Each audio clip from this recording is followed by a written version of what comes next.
आता आपल्या खास क्षणांसाठी मिळतील अस्सल आणि पारंपरिक पेहराव. महिलांना साजेसा Indo western premium clothing brand रादवी. जिथं तुम्ही मूळ चंदेरी पासून लिनन पर्यंत प्रत्येक भारतीय वस्त्रातील पेहराव खरेदी करू शकता. म्हणूनच आजच आमच्या ऑफिशियल वेबसाईटला भेट द्या. जिथं परंपरेचा साज तिथं रादवी तुमच्यासाठी खास. नमस्कार, मी तनया. न्यूज अनकटच्या टॉप 15 मध्ये आपलं स्वागत. पाहूया देश विदेशातील काही महत्त्वाच्या घडामोडी. पंतप्रधान नरेंद्र मोदी म्हणालेत की ब्रिक्स शिखर परिषदेत त्यांनी व्यापक चर्चा केली आहे. त्यांनी ब्राझीलचे अध्यक्ष आणि ब्राझील सरकारचे ब्रिक्स अध्यक्षपदाच्या माध्यमातून हे व्यासपीठ अधिक प्रभावी बनवण्यासाठी केलेल्या कामाचं कौतुक केले. जागतिक नेत्यांसोबतच्या त्यांच्या द्विपक्षीय बैठकीमुळे विविध राष्ट्रांसोबत भारताची मैत्री अधिक वाढेल असं त्यांनी सांगितलं. ब्रिक्स शिखर परिषदेत पंतप्रधान नरेंद्र मोदी यांनी शाश्वत भविष्यासाठी भारताच्या व्यापक दृष्टिकोनाची रूपरेषा मांडली आहे. हवामान कृतीला नैतिक कर्तव्य म्हणून महत्त्व दिलंय आणि जागतिक आरोग्य सहकार्याचं आवाहन केलंय. 5 देशांच्या दौऱ्याच्या शेवटच्या टप्प्यात पंतप्रधान नरेंद्र मोदी उद्या नामिबियातील विंडहोग येथे नामिबियाचे अध्यक्ष नेतुम्बो नंदी नदैतवाह यांच्या निमंत्रणावरून पोहोचतील. पंतप्रधान मोदींचा हा पहिलाच नामिबिया दौरा असेल. भारताचा पंतप्रधान पदाचा 3रा नामिबिया दौरा असेल. यूएई नौदल दलाचे commander major general Umaid Mohammed Abdullah Al Remeithi यांना दिल्लीतील साऊथ ब्लॉक येथे गार्ड ऑफ ऑनर देण्यात आलाय. ते 7 ते 9 जुलै दरम्यान भारताच्या अधिकृत दौऱ्यावर आहेत. 22 एप्रिल रोजी पहलगाम येथील बैसरंज गावात झालेल्या दहशतवादी घटनेनंतर काश्मीरमधील पर्यटन पुनरुज्जीवित होण्याची स्पष्ट चिन्ह दिसतायत असे केंद्रीय पर्यटन मंत्री गजेंद्र सिंह शेखावत यांनी म्हटलंय. जम्मू आणि काश्मीर प्रशासन आणि केंद्र सरकारच्या समन्वित प्रयत्नांमुळे जनतेचा विश्वास पुन्हा निर्माण झालाय असंही ते म्हणाले.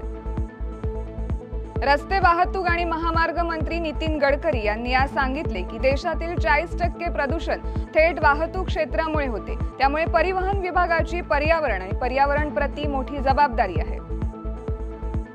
अर्थमंत्री निर्मला सीतारमण यांनी म्हटले की समावेशक बहुपक्षीयतेला चालना देण्यासाठी ब्रिक्स हे महत्त्वाचे व्यासपीठ आहे. विशेषतः जेव्हा जागतिक संस्था वैधता आणि प्रतिनिधित्वाच्या संकटाचा सामना करत आहेत तेव्हा त्यांनी सहकार्याला बळकटी देऊन विश्वासार्ह सुधारणांना प्रोत्साहन देऊन आणि जागतिक दक्षिणेचा आवाज वाढवून उदाहरणं देऊन नेतृत्व केले पाहिजे. ब्राझीलमध्ये होणाऱ्या ब्रिक्स शिखर परिषदेच्या पार्श्वभूमीवर दोन्ही देशांच्या पंतप्रधानांच्या बैठकीत व्हिएतनाम आणि चीन यांनी दोन्ही देशांमधील व्यापार आणि गुंतवणूक संबंध वाढवण्यावर सहमती दर्शवली आहे. अमेरिकेचे अध्यक्ष डोनाल्ड ट्रम्प यांनी व्हिएतनाम सोबत एक नवीन व्यापार करार जाहीर केल्यानंतर काही दिवसांतच हे पाऊल उचलण्यात आले.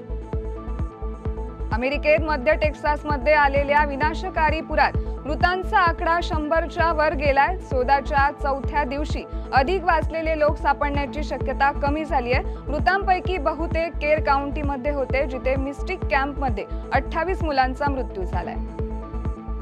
इस्रायलचे पंतप्रधान बेंजामिन नेतन्याहू यांनी अमेरिकेचे राष्ट्राध्यक्ष डोनाल्ड ट्रम्प यांना नोबेल शांतता पुरस्कारासाठी नामांकित केलंय.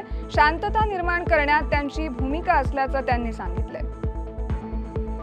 अमेरिकेने त्यांच्या लिबरेशन डे परस्पर करारांच्या अंमलबजावणीला पुढील महिन्याच्या 1 तारखेपर्यंत विलंब लावलाय, ज्यामुळे प्रभावित देशांना अमेरिकेसोबत अंतरिम व्यापार करार अंतिम करण्यासाठी अतिरिक्त वेळ मिळालाय. सुरुवातीला 2 एप्रिल रोजी राष्ट्राध्यक्ष डोनाल्ड ट्रम्प यांनी जाहीर केलेले हे कर भारतासह अनेक राष्ट्रांना लक्ष्य करण्यासाठी होते, परंतु त्यांची अंमलबजावणी 90 दिवसांसाठी थांबवण्यात आली आहे.